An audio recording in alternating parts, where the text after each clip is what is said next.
For this project, I'll be using the book Harriet Tubman, The Road to Freedom by Katherine Clinton. Enjoy.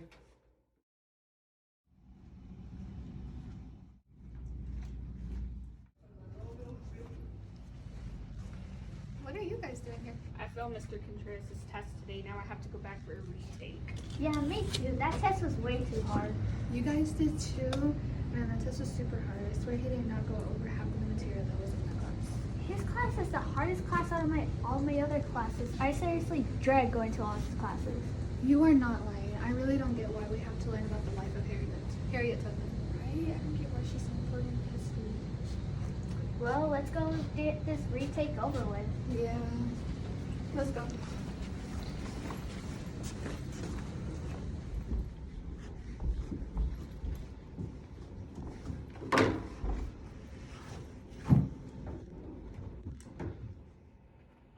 Good afternoon, ladies. Good afternoon, Mr. Contreras. Good afternoon. Good afternoon, Mr. C. Are you girls ready to retake your test? Sure. Yes. I'm not. Why? Is everything okay, Mariah? No, it's not. I failed this test because I know nothing about Harriet Tubman. I feel like half of the material that was on the test we did not even go over. I went over all the material in class. I even handed out a study guide last week. Everything that was going to be on that test was on the study guide. Are you sure? I don't remember getting a handout. It doesn't matter. I don't get why we have to learn about Harriet Tubman anymore. Yeah, why is she so important in history? That is what I want to know too. What did she do that was so important? Okay, everybody calm down. Harriet Tubman is an important part of history because of her heroism and bravery. That still doesn't answer why she's so important to history. Okay then, let's talk about Harriet Tubman then. Harriet Tubman was born Araminta Ross near Bucktown in Dorchester County, Maryland. She was born to parents Harriet Green and Benjamin Ross. No one knows exactly what date Harriet was born due to her birth not being documented during that time. Some guess that she was born somewhere between 1820 to 1825. Wait. I thought Harriet Tubman's name was Harriet Tubman. Well, yes, that was her name throughout her life. But when she was born, her name was Arminita Ross. And her parents later nicknamed her Minty. It's said to believe that Harriet Tubman changed her name probably after she got married. Why did she change her name? She changed her name in honor of her mother. And of course, took her husband's last name. Wow. What was her life like as a child? Harriet first worked as a house servant when she became old enough to work. Harriet, her mother, and her siblings worked on the Brodus plantation, while her father Benjamin worked at a separate plantation. Harriet's job was to rock the Brodus' baby to keep her from crying. At times the baby would cry, and Brodus' mistress would grab a whip from the shelf and whip Harriet to punish her for negligence. Oh my gosh. Harriet was often written out to other plantation owners throughout her childhood. She would serve other masters as a household worker. During her childhood, Harriet would often get sick. It came from the numerous whippings she received or from illnesses she contracted while working on other plantations. This would cause her body to become weak and fragile in her final years of life. It was actually during her childhood where she received a great injury that would affect her for the rest of her life. Well, what is it? When Harriet was 12, she was hired out to work on the harvest for a man named Barrett. Harriet was sent to a store to pick up a few things for her job. At the same time, a slave from the same plantation that Harriet was working on escaped. He headed towards the store. An overseer caught wind of his escape and followed him. The overseer, angry at the slave for leaving his post, was going to punish the slave with a whipping. The slave became frightened and bolted from the store. As the slave ran, Harriet stood in the doorway to block the overseer from catching the slave. As she did, the angry overseer picked up a 2-pound weight and threw it. The weight ended up hitting Harriet on her head and knocked her unconscious. Harriet ended up with a broken skull. This would often cause her to have seizures or spells, as she called it. Are you serious? How did she survive that? Dead serious. Harriet and her family were big on faith, and they would often pray. Harriet would often sing hymns. So she could read? Well, no. Harriet was actually illiterate. She couldn't read nor write. During that time, slaves were never taught how to read or write because slave owners thought that it was a threat to the slave system. It was actually illegal to teach slaves how to read or write during that time. You said she got married. Who did she get married to? Yes, she was married twice actually. She first married John Tubman sometime in 1840 or 1845. John Tubman was a free black man while Harriet was enslaved. Mixed marriages were not that uncommon during this time. Harriet's first marriage was not documented due to the fact that slave marriages were not considered legal. All slaves had to get permission to marry from their slave masters. Okay, you said that she was a free woman, meaning that she had to escape from slavery? How did she do it? Harriet had escaped twice. Harriet's master Edward Brodus had died, and Harriet was going to be sold to another plantation far from her family. In 1849, Harriet attempted to escape the first time with her brothers but did not get very far for unknown reasons. This forced Harriet to return with her brothers to the plantation. A few months later, Harriet escaped again, but this time on her own, leaving her husband and family behind.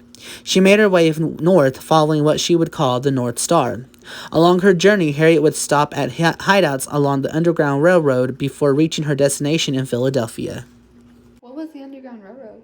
The Underground Railroad was a system of hideouts set up by abolitionists to help slaves escape to freedom. So that was it. She escaped to freedom. No, that is just the beginning of the story of Harriet Tubman. She resided in Philadelphia and embraced her freedom, though a year had gone by and Harriet was beginning to feel lonely. She had left her husband and family behind in the South. At this time, Harriet had gotten word that Edward Brodus' wife was going to sell her niece Keziah. Harriet had suffered a similar loss when her two sisters were sold to another plantation when she was just a child. She sadly would never see her sisters again after that. Fearing her niece would be sold and lost forever, Harriet planned a trip back to the South to bring her niece to freedom. This would be one of the many trips Harriet took back to the South to help enslaved blacks escape to freedom. How many trips did she make, and did she ever go back to her husband and family? Harriet made a total of 19 trips during her time. Harriet started off as a conductor, freeing 300 slaves in the process, and she would later become a station master to other fugitive slaves on the run. On her third trip, Harriet went back to the South to bring her husband back to the North with her. Though when Harriet arrived back in Maryland, she had found that her husband had gotten remarried to another free slave named Caroline, and the two were expecting a child together. This broke Harriet's heart, but she did not allow this disappointment to crush her spirit or goals. She would later go back for her brothers, nieces, and lastly, her parents. She did all of that? Yes, though it was not easy for her. They were very dangerous missions. In 1850, Congress passed the Fugitive Slave Act, stating that any fugitive slave who had escaped could be taken back into slavery by their slave masters. At this time, a lot of slave catchers would pose as watchmen or police officers to kidnap escaped slaves. Harriet had a $40,000 reward over her head for her capture. Because of her journeys through the Underground Railroad, she became known as the Moses of her people. Harriet later on in life stated this about her missions in the Underground Railroad. I was the conductor of the Underground Railroad for 8 years, and I can say what most conductors can't say. I never ran my train off the track, and I never lost a passenger. Wow, she had a busy life. That is only part of it. Harriet Tubman went on to serve as a nurse, soldier, and spy with the Union Army during the Civil War. She became the first woman to lead a military operation in the United States in what would become known as the Combahee Ferry Raid. During this raid, Tubman freed 750 slaves. Tubman also went on to become part of the women's suffrage movement alongside Susan B. Anthony and Emily Howland. Wow, she took on a lot. Exactly. After her service in the war, Harriet went back to Auburn, New York to take care of her elderly parents. In Auburn, Tubman owned a 25-acre piece of land. There she opened up a home for the aged and indigent blacks and opened up a facility to provide free health care for blacks and whites. There's where she would meet her second husband, Nelson Davis. Davis worked as a bricklayer on Tubman's property, and the two soon fell in love. They got married on March 18th of 1869 at Central Presbyterian Church. This would be one of the happiest moments in Tubman's life. As her second marriage was legal, she was a free married woman, and she had her family around to celebrate this ceremonious occasion. So everything was finally in place for her then. Well, not exactly. Tubman suffered financially in her later years. Tubman did not receive any compensation for her service during the war. She would appeal to the federal government for compensation, but would be denied on multiple occasions. This was due to the fact that her service in the war was never documented. Tubman did not receive anything until her second husband, Nelson Davis, had died. That is when Congress passed a law granting pension to the widow of the war veteran. Tubman would receive a monthly $8 pension for her husband's service in the war. Then finally, after years of struggling, Tubman was finally granted a pension of $240 a year, roughly around $20 a month for her service in the Civil War. Oh wow, Wow, she really did struggle, but she never stopped fighting. That is right. Tubman continued to fight until the very end. In her 2 final years of life, Tubman's body started to give out. Following a lengthy hospitalization in 1911, Tubman moved out of her house and into the home that she had opened next door. In early March of 1913, Tubman lapsed into a final illness and had announced to her bedside attendants that she knew she was going to die soon. On the evening of March 10th of 1913, Tubman passed away. Her final words were, "I go to prepare a place for you." Harriet Tubman did so many heroic things. She fought for not just her right, but the right of other African American slaves as well as other women. That is right. And this is why Harriet Tubman is an important part of history, because of her heroism and bravery. And the fact that they want to place her on the $20 bill. So, I would say that she's pretty important. This all makes sense now. Yeah. I went over all this information in class and even put it on the study guide. I'm still shocked that you 3 girls were so confused. Why is that?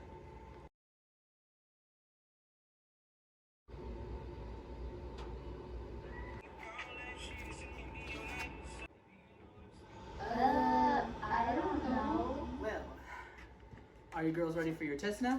Yes. Yes.